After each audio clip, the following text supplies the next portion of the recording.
نحمدہ نصلی علی رسول الکریم اما بعد فاعوذ باللہ من الشیطان الرجیم بسم اللہ الرحمن الرحیم هو الذی ارسل رسولہ بالہدی ودین الحق لیظہرہ علی دین کلہ صدق اللہ العظیم۔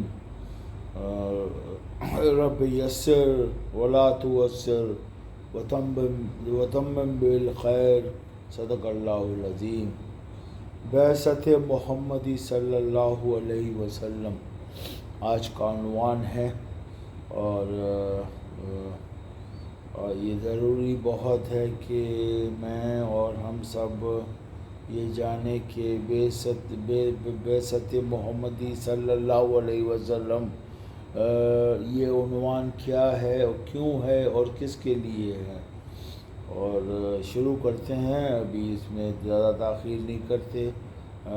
نبی اکرم صلی اللہ علیہ وسلم کے مقصد بعثت سے مطلب بھیجنا کی امتیازی شان کے بیان میں جو الفاظ قرآن حکیم میں 3 مقامات پر آئے ہیں، وہ جو میں نے اپنے اس میں انٹروڈکشن میں آپ کو بتایا کہ هو الذی ارسل، کہ وہی ہے اللہ جس نے بھیجا رسولہ بالہدی، اپنے رسول کو صلی اللہ علیہ وسلم کو ہدایت کے ساتھ، ہدایت قرآن اور خود رسول اللہ ہدایت ہیں، اور وہ دین الحق جو سچا ایبسولوٹ ٹروتھفل دین ہے۔ دین مطلب رستہ یا کسی چیز کا تبادلہ، مطلب کوئی چیز ہم نے یہاں پہ کی ہے بری یا اچھی، تو اس کا تبادلہ ہمیں یہاں مل جائے یا آخرت میں، یقین رکھتے ہیں ہم مسلمان۔ اور جو 72-78 ملک ہیں مسلمانوں کے اس دنیا میں، اس میں ایک ہی نیوکلیئر پاور ہے جو پاکستان ہے، جو اسٹیبلش ہوا تھا کس نعرے کے ساتھ؟ لا الہ الا اللہ محمد رسول اللہ۔ تو یہ جو ہے تو یہ کہہ رہے ہیں کہ یہ آیت اللہ کہہ رہا ہے کہ الدینی، اس دین، اس تبادلے پر، کلی، ٹوٹلی، پورا کمپلیٹ، تمام کر کے۔ تو یہ 3 جگہ آئی ہے قرآن میں، اور یہ بات نہایت اہم ہے کہ یہ الفاظ نبی اکرم صلی اللہ علیہ وسلم کے ذکر میں قرآن مجید میں 3 مرتبہ ان کی شان کے ساتھ وارد ہوئے ہیں کہ ان میں ایک شوشے کا بھی فرق نہیں، جبکہ پورے قرآن مجید میں یہ الفاظ کسی دوسرے نبی یا رسول کے لیے ایک بار بھی استعمال نہیں ہوئے۔ تو یہ بات نوٹ کرنے کی ہے۔ ان الفاظ مبارکہ پر امام الہند حضرت شاہ ولی اللہ دہلوی رحمہ اللہ علیہ نے اپنی مشہور تالیف جو عربی میں تھی، ازالۃ الخفائی عن خلافت الخلفائی میں مفصل کلام میں بیان کیا ہے، اور انہوں نے نبی اکرم صلی اللہ علیہ وسلم کی مقصد بعثت کے تعین میں، مطلب آگے بھیجنے میں، ریپرزنٹیشن میں کے ضمن میں مرکزی اہمیت کا حامل قرار دیا ہے اس آیت کو۔ اسی طرح مولانا عبید اللہ سندھی مرحوم، جو سندھی تھے اور قرآن کے ماہر تھے، نے بھی ان الفاظ کو بین الاقوامی اسلامی انقلاب کا عنوان قرار دیا۔ برہ نوع حضور صلی اللہ علیہ وسلم کی بعثت کی اتمامی اور تکمیلی مقصد کے فہم میں، انڈرسٹینڈنگ میں، سمجھ میں کے لیے ان الفاظ مبارک پر غور و تدبر لازمی ہے کہ یہ جو لفظ آیا ہے کہ لیظہروا کہ ان کو کافی ان کا تفسیر اور ترجمہ کیا جاتا ہے کہ دین ظاہر ہو جائے. ظاہر تو ہو گیا جب اللہ نے نازل کیا رسول اللہ پر، اور رسول اللہ کا بعثت کا مقصد یہ ہے کہ دین کو عربی اور اردو میں باقی زبانوں میں کہا جاتا ہے کہ یظہروا کا مقصد یہ ہے کہ غالب کرنا دین کو ٹوٹلی اپنی انفرادی زندگی میں اور اجتماعی اور معاشرتی سیاسی جو بھی پہلو ہیں ان پر دین کو کلی طور پر بھیجنا. تو یہ کیا ہے؟ ایک تو پہلے تو کہہ دیا کہ ایک ہدایت ہے، خدا ہے، اور دوسرا دین الحق ہے. یہ دین سچا دین ہے جو بالکل میں نے جس طرح کہا خدا ہدایت کے تھرو یہ دین حق ہے.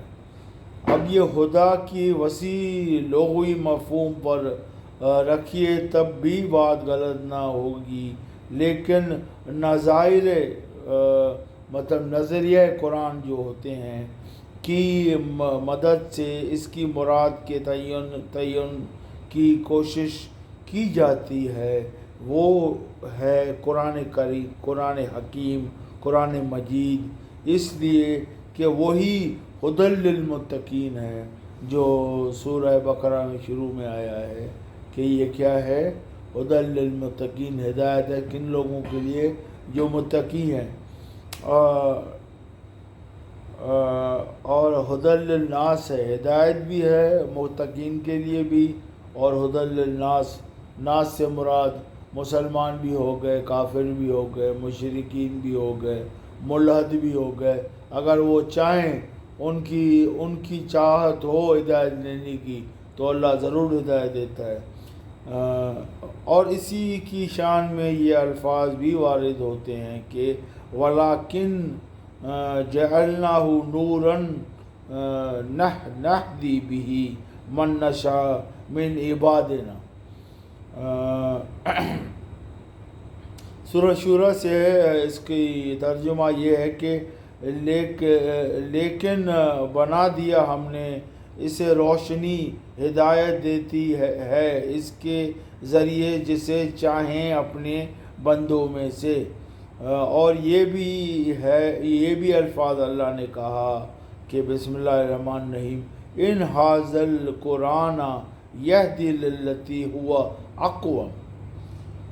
بنی اسرائیل سے ہے یقیناً یہ قرآن راہ دکھاتا ہے اور وہ جو سب سے سیدھی ہے، صراط مستقیم ہے. اور وہی ہے جسے جنوں کے گروہ نے سنا تو فوراً پکار اٹھے کہ کیا کہا انہوں نے؟ انا سمعنا قرآنا عجبا یہدی الی الرشد فآمنا بہ. سورہ جن میں سے ہے کہ انہوں نے کہا ہم نے سنا ایک قرآن کو، قرآن مطلب ایک بات کو، مجموعہ بات کو، بہت ہی اچھا جو ہدایت دیتا ہے بھلائی کی طرف، تو ہم ایمان لے آئے اس پر. سبحان اللہ.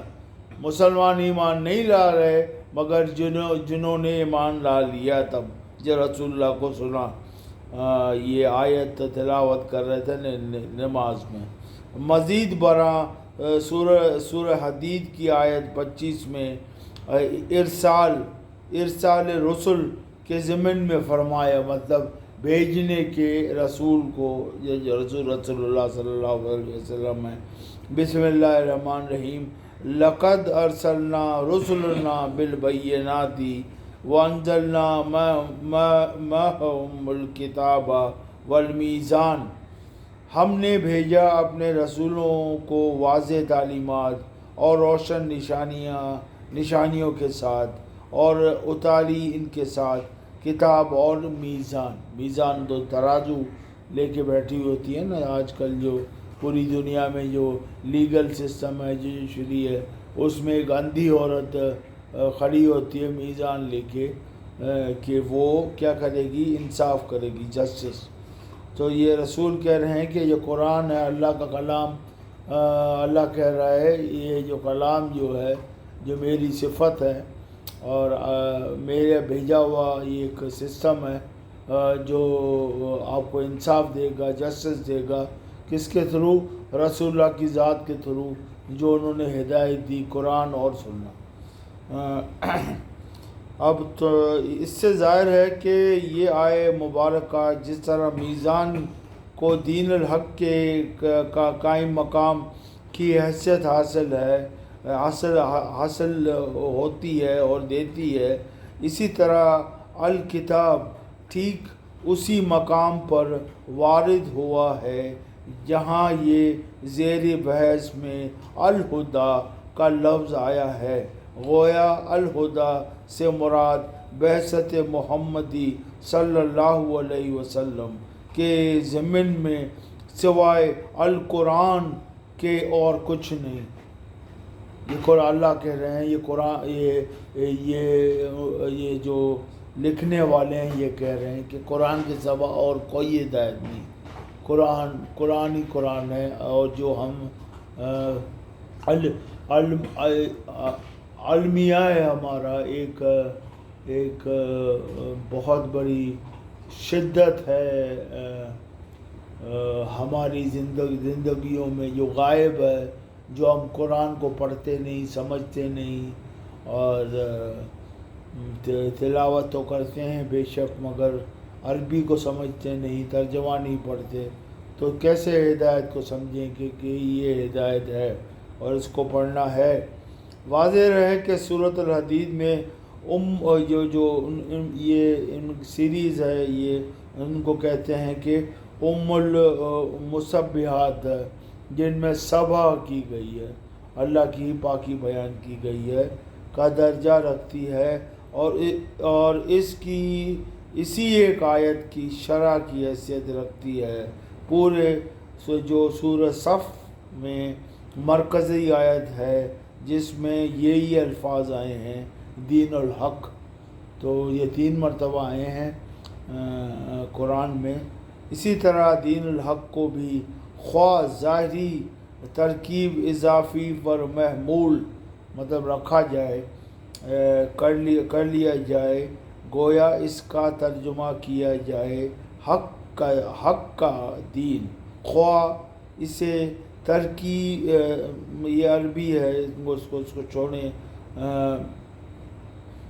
سچا دین اس کو کہا گیا ہے، جیسا کہ اکثر مترجمین نے کیا ہے۔ معنی و مراد کے اعتبار سے کوئی فرق واقع نہیں ہوتا، جو بہر صورت کہ ایک ہی یعنی اللہ کا دین، اس لیے کہ یہ سچا دین سوائے اللہ کے اور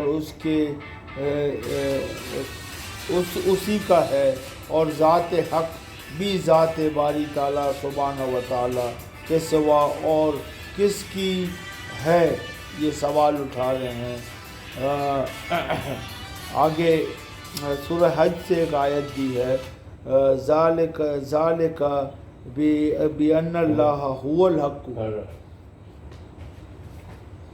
الْحَقُّ، کہ یہ اس کے لیے اللہ تو ہے حق، اور وَيَعْلَمُونَ آگے بتا رہے ہیں أَنَّ اللَّهَ هُوَ الْحَقُّ الْمُبِينُ، اور وہ خوب جانتے ہیں کہ صرف اللہ ہی کھلا حق ہے۔ اب پھر سن لے یہ 2 آیت۔ پہلے میں کہا سورہ حج میں کہ ذالکا، کہ یہ جو ہے بِأَنَّ اللہ، کہ بے شک اللہ جو ہے، بے شک وہی الحق ہے، اور آگے اسی کو ہی ایمفیسائز کرتے ہوئے، ایمفیٹکلی بولتے ہوئے قرآن میں سورہ نور میں کہا گیا وَيَعْلَمُونَ، اور وہ لوگ جانتے ہیں اور جانیں گے کہ کیا، ان اللہ، بے شک اللہ، هو الحق، وہی حق ہے کیا مبین، روشن، کھلا، ظاہر۔ گویا دین الحق بالکل مساوی اور مترادف ہیں دین اللہ کے، اور عجیب بات ہے کہ قرآن حکیم میں 3 ہی بار آیت زیر بحث کے ضمن میں دین الحق کی ترکیب استعمال ہوئی ہے، اسی طرح جوڑا گیا ہے لفظوں کو، اور پورے قرآن میں 3 مرتبہ دین اللہ کے لفظ وارد ہوئے ہیں، آل عمران، النور اور سورہ نصر میں۔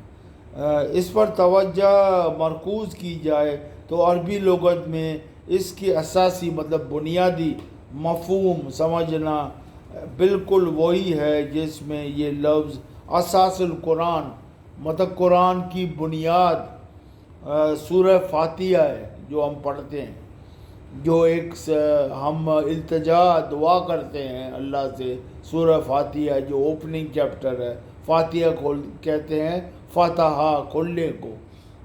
تو کی تیسری آیت میں کیا ہے پڑھتے ہیں۔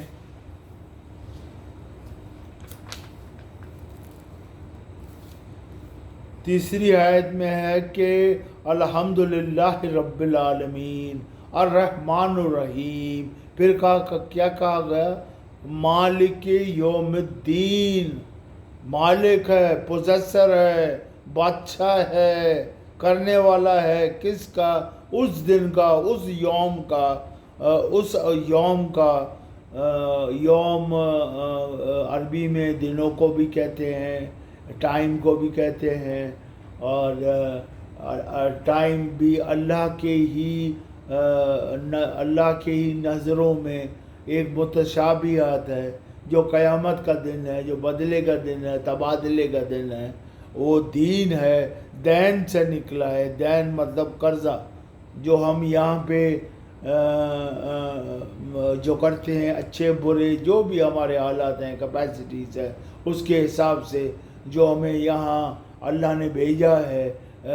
روح جب 4 مہینے کے بعد آتی ہے ماں کے پیٹ میں، شقی ہو یا سعید، اس کے حساب سے جو ہم کام کرتے ہیں اس کا بدلہ کہاں ملے گا، اس یوم دین میں، دین میں، قرضہ ملے گا ہمیں جو ہم نے یہاں کیا ہے۔ چنانچہ قرآن حکیم کی ابتدائی صورتوں میں یہ لفظ بغیر کسی اضافے سے یا وسعت کے مطلب وہ وصف کسی صفت کے اپنے سادہ ترین صورت میں بدلے اور جزا و سزا ہی کے معنی میں استعمال ہوا ہے، جس طرح فرمایا گیا کہ پہلی تو ارایت الذی یکذب بالدین، سورہ ماعون میں تم نے دیکھا نہیں جو اس کو جھٹلاتا ہے، کس کو، جزا اور سزا کو۔ اور دوسرا فرمایا سورہ 3 سے فما یکذبک بعد الدین، تو اس کے بعد کیا چیز آمادہ کرتے ہیں تجھے جزا اور سزا کے دن کو جھٹلانے پر۔ تو دین کا مفہوم دے رہے ہیں یہ، تو ہمیں سمجھنا چاہیے دین کیا ہے، جو ہم سورہ فاتحہ دن میں کم از کم 17 یا 19 مرتبہ، اگر فرض نماز بھی 5 وقت پڑھیں تو اس میں 17 یا 19 مرتبہ ہمیں پڑھتے ہیں، یا امام پڑھتا ہے تو ہم اس کی پیروی کرتے ہیں۔ تو تیسری میں کہہ رہے ہیں، ایمفیسس دے رہے ہیں، کلا، ہرگز نہیں، بل تکذبون بالدین، تم نے کیا کیا، جھٹلایا جزا اور سزا کو، عملاً اور فعلاً، اور اپنے رویے سے، بیہیویئر سے، اپنے طور طریقوں سے، جو ظاہر بھی ہیں، باطن بھی ہیں، اور سائیکولوجیکل نفسیاتی ٹرمز میں کانشیس بھی ہیں، سب کانشیس بھی ہیں، اور ان کانشیس بھی ہیں۔ تو آج تک یہاں ہی رکھتے ہیں، اور امید ہے کہ آپ بعثت محمدی رسول اللہ صلی اللہ علیہ وسلم قرآن کی روشنی میں سمجھنے کی کوشش کریں گے، اور مجھے بھی اللہ جزا دے اس کی، اور آپ کو سننے کی جزا دے، مجھے بھی سننے کی، صاحب کو تھوڑا سمجھانے کی، میں کوئی استاد نہیں ہوں بھائی، آپ کو بتانے کی جزا دے کہ ہم یہ آج کل کے ٹائم کو سمجھیں کہ رسول اللہ کی بعثت کیوں اتنی ضروری ہے، اور قرآن حق کیوں ہے، اور دین الحق ہے۔ تو یہ اس دین الحق کے مفہوم میں آگے چل کے اور بھی موضوع ہم پڑھیں گے، اور اس کی اور وضاحت کریں گے، اور اس کو سمجھیں گے۔ اللہ حافظ سب کا۔ السلام علیکم ورحمۃ اللہ وبرکاتہ۔